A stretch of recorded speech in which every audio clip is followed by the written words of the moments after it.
A special thank you to our Who Smarted Plus subscribers. Not a subscriber yet? Do you also want to enjoy ad-free listening, an extra weekly episode, and have your own questions answered by me, the trusty narrator? Subscribe today to Who Smarted Plus on Apple Podcasts or at whosmarted.com for less than the cost of a cup of coffee. Teachers, you get a free Who Smarted Plus subscription for classroom ad-free listening at whosmarted.com. Just click Educators. And now it's time for Who Smarted. Psst. Hey there, Smarty Pants.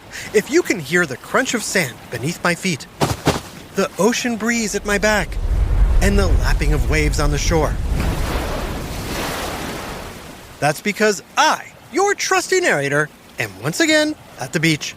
I'm on a beach on Amram Island, in the country of Vanuatu, a small chain of islands in the South Pacific, in the continent of Oceania, just north of Australia. Why am I on Amram Island in Vanuatu, you ask? Great question. It's because my pal, dino hunter and animal expert Robert Maroon's American cousin, Richard Maroon, invited me here. The funny thing is, I haven't seen or heard from Richard since I arrived. I wonder where he could be. Say, could that be him in that helicopter? Trusty! Howdy! Richard, hey! Long time no see. Nice chopper. Thanks. She a beaut, ain't she? Just like Amram Island. Yes, and speaking of Amram Island, do you mind telling me why you invited me here? Why I invited you? Why, of course. I was chatting with my cousin Robert, and Robin mentioned you hadn't seen each other in a while and suggested you could use a dose of adventure. I see. So Robert Maroon prescribed a dose of adventure for me. Yeah, a little zest to spice up your life. Zest. But I'm the trusty narrator. I travel all over the place, through space and time, meeting and talking to many different people and things that don't ordinarily talk. I think I have plenty of zest in my life, and I have seen just about every... Richard, why are the waves rushing into the ocean? The waves? Wow, look at that. They're receding fast. I don't mean to be an alarmist, but that could mean a tsunami is on its way. A tsunami? Yep, we might want to head inland to higher ground. Yeah. Wait, was that a volcano? Yes, sirree. There are 2 active volcanoes on Amram Island. Mount Marum and Mount Beanbow. I think that was Marum. No Beanbow. No. Whoa, what was that? I just felt everything shaking. Yep, that's an earthquake. An earthquake? I forgot to mention, the islands of Vanuatu are prone to earthquakes. Tsunamis, volcanoes, and earthquakes. Oh my. Oh my, indeed. According to the UN, Vanuatu is the most extreme settlement on Earth because it's one of the riskiest places to live. Then why'd you bring me here? To spice up your life. Yep, that was definitely Mount Beanbow. And there goes Marum. Not to be a party pooper, but can we get out of here? Oh, but we just got here. Do the chopper, now! Smarty Pants, have you ever wondered which settlements are the most extreme places to live on Earth? How about the most extreme habitats for animals? Who or what lives in these extreme habitats? And how do they survive? It's time for another whiff of science and history on... Who smarted? Who's smarted? Who's smart? Is it you? Is it me? Is it science or history? Listen up, everyone. We make smarting lots of fun on Who's Smarted. Whew, that's better. At least until the tornado or typhoon comes. There's a typhoon coming? No, I'm just saying it's been a series of disasters. Oh, you had me excited for a minute. Sorry to disappoint. That's okay. There is a huge storm approaching. A storm? Oh, relax. It's not scheduled for another 10 minutes or so. Oh boy, I can see why the UN determined Vanuatu is the riskiest place to live. Between the tsunamis, volcanoes, earthquakes, and tropical storms, there is a lot of risk to worry about. Well, at least it's warm here, unlike in Omiauk in Russia. Why? Is it really cold there? Nope. It's not? But you just said... Oh, it's not cold. It's cold with 6 O's.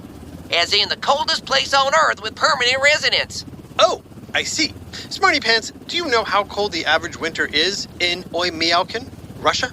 Is it minus 15 degrees Fahrenheit, minus 25 degrees Fahrenheit, or minus 58 degrees Fahrenheit.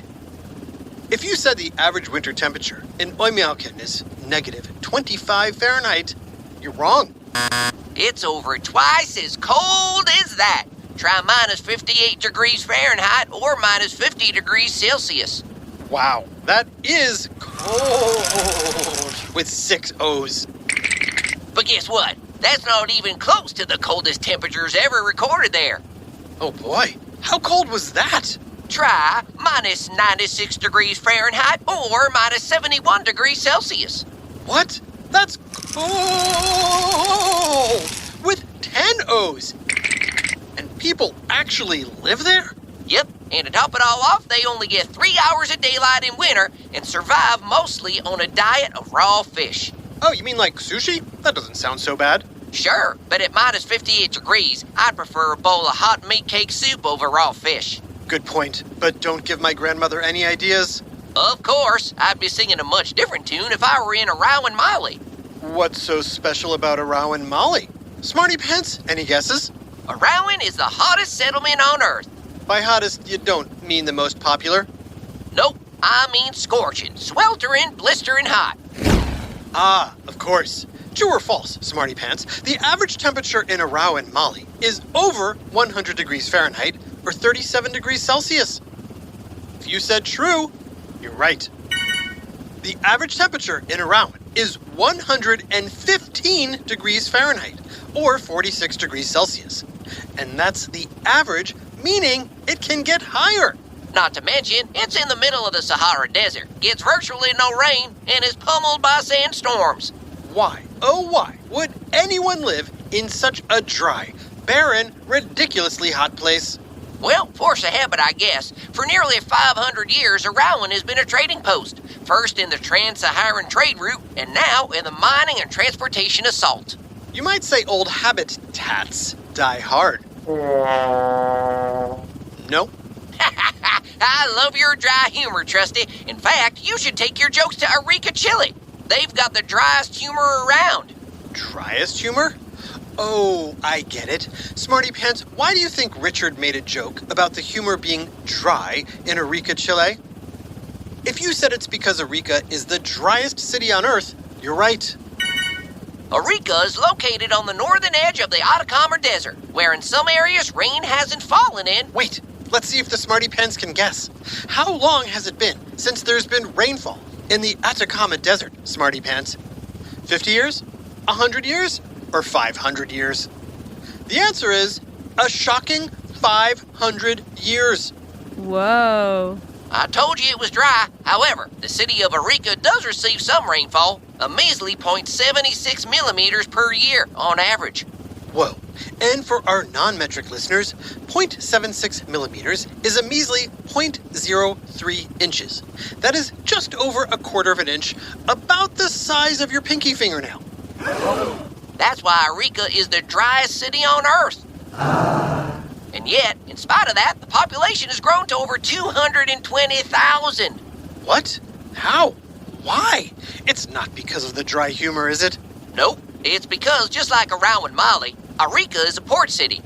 It's bordered by the Pacific Ocean to the west and is located on the Pan-American Highway, a network of highways that connects the South and the North American continents. It has a seaport, an international airport, and railways to major cities in Peru and Bolivia. It's a vital South American trade and transportation hub. Too bad they can't trade for a little more rain, yeah? Seriously, you would crush it as a comedian there. Anyway, Smarty Pants, as you've heard, Oymyakon, Russia, Arawan, Mali, and Arica, Chile are all examples of extreme settlements where humans live. But what about animals and other living organisms? In what extreme habitats do they live? And why? And how do they survive? Well, you'll find out after this quick break and a word from our sponsors. Hey, smarty parents, I know the struggle of wanting to create the best future for the children in your life. That's why I'm thrilled to share my experience with IXL Learning. Recently, the 8-year-old child of one of our main Who Smarted writers started struggling with math. They tried everything and felt helpless. Then I told them about our partner, IXL, and it changed everything. IXL is an online learning program that covers math, language arts, science, and social studies from pre-K to 12th grade. What sets it apart is how it adapts to each child's needs. His daughter loves the positive feedback and fun challenges. And the best part? IXL's research-backed approach has made a world of difference in her confidence and her grades. It's like having a personal tutor, but at a fraction of the cost. A month of IXL costs less than 1 hour with a tutor, even before our Smarty Family 20% discount. Don't let your child fall behind. Join the millions of families benefiting from IXL. Visit IXL.com/smarted and get 20% off your membership. That's IXL.com/smarted for 20% off. Give your child the gift of learning with IXL. Hey parents, Trusty Narrator here, and I'm super excited to tell you about a brand new podcast from the creators of Who Smarted called Mysteries About True Histories. It's full of adventure, riddles, jokes. We even snuck some secret math into each episode, including the title of the show. If your kid likes to laugh and learn, then they're going to love Mysteries About True Histories. Out now wherever you listen to podcasts. Now back to Who Smarted. Smarty Pants, what are the animals and organisms that can thrive under extreme conditions called? Are they A, ubernoids, B, extremophiles, or C, everlasting gobstoppers? Smarty Pants, if you said extremophiles, you got it. It probably helped that the word extreme is part of the name. Now, for another quick question. True or false, there are over 10 types of extremophiles. If you said false, you're right. That's because there are exactly 10 main types of extremophiles. Acidophiles, which grow optimally between pH 1 and pH 5. Alkalophiles, which grow... Wait a minute. When you say acidophiles grow between pH 1 and pH 5, what does that mean? Do you know, Smarty Pants? Yeah, me neither. I mean, they thrive in acidic habitats, hence their name, acid, from the Latin acidus, meaning sour, and phile, from the Greek philia, or love, acidophile. So a habitat with a pH between 1 and 5 is acidic. Extremely acidic. So what does pH stand for? The potential, or power, of hydrogen. By measuring the concentration of hydrogen in a liquid, pH levels indicate if a liquid is an acid or a base. There are 14 pH levels. For instance, water has a pH of 7, which is considered neutral. A pH less than 7 is considered acidic, and a pH greater than 7 is considered basic. Got that, Smarty Pants? Great. Please continue. Where was I? Oh, right, alkalophiles. Alkalophiles grow optimally above pH 9. Making them basic. Nice. Next, there are halophils, which grow in environments with high concentrations of salt. Thermophiles thrive in temperatures between 140 and 176 degrees Fahrenheit, or 60 and 80 degrees Celsius. Hypothermophiles thrive in temperatures above 176 Fahrenheit, or 80 degrees Celsius. Psychrophiles can grow in temperatures as low as -4 degrees Fahrenheit, or -20 degrees Celsius. Barophiles can grow optimally under extreme water pressure. Oligotrophiles can grow with minimal nutrients. Endolithiles can grow in rocks and minimal pores. And finally, xerophiles can grow in extremely dry conditions. Whoa! Wow, these extremophiles are like superhero organisms, each with their own superpower. Unfortunately for my tongue, it doesn't stop there. Some extremophiles can tolerate multiple conditions, like thermoacidophiles or haloachilophiles. Smarty Pants, where do you think you might find some of these extremophiles? A, acidic, basic, volcanic, and geothermal areas. B, frigid, dry, polar regions. C, hot, pressurized deep sea vents. Or D, all of the above. If you said D, all of the above, you got it. But that's not all you'll find in these sorts of places. Certain animals are also considered extremophiles.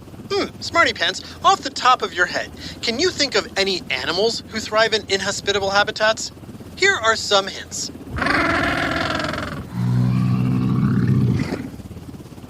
If you said emperor penguins and camels, nice. Did you know camels can survive temperatures as high as 120 degrees Fahrenheit or 49 degrees Celsius and can go a week or more without water? Wow. Smarty Pants, do you know how long a human can go without water? Try 3 days. And emperor penguins routinely brave temperatures of minus 40 degrees in Antarctica. I would freeze. Speaking of freezing, the wood frog adapts to winter conditions by letting itself freeze, only to thaw in warmer spring temperatures. Talk about a frogsicle. Yep, but that's nothing compared to the tardigrade. Tardigrade? What's that? Potentially the most indestructible life form known to exist. Ooh, that sounds kind of spooky.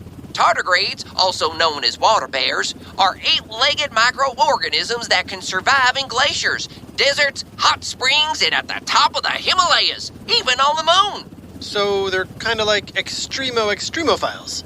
Exactly. To survive such extreme conditions, the tardigrades go into a ton state, or cryptobiosis.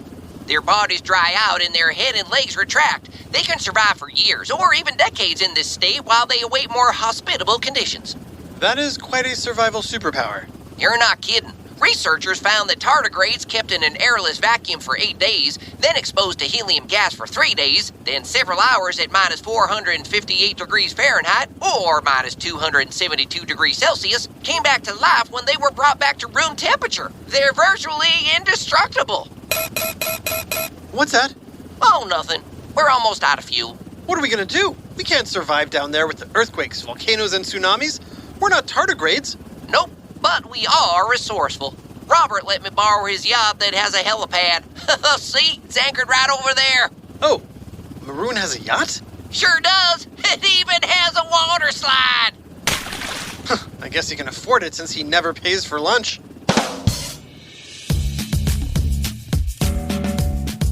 A big long-distance shout-out to Super Smarty fan Aleko in South Africa.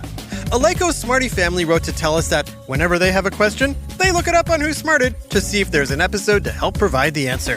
And often, there is. What can I say? That's our job. Thanks for smarting with us. This episode, Extreme Habitats, was written by Dan Gold and voiced by Mike Prevetti and Jerry Colbert. Technical direction and sound design by Josh Hahn. Our associate producer is Max Kamaski. The theme song is by Brian Suarez, with lyrics written and performed by Adam Tex Davis. Who Smarted was created and produced by Adam Tex Davis and Jerry Cole. This has been an Atomic Entertainment production.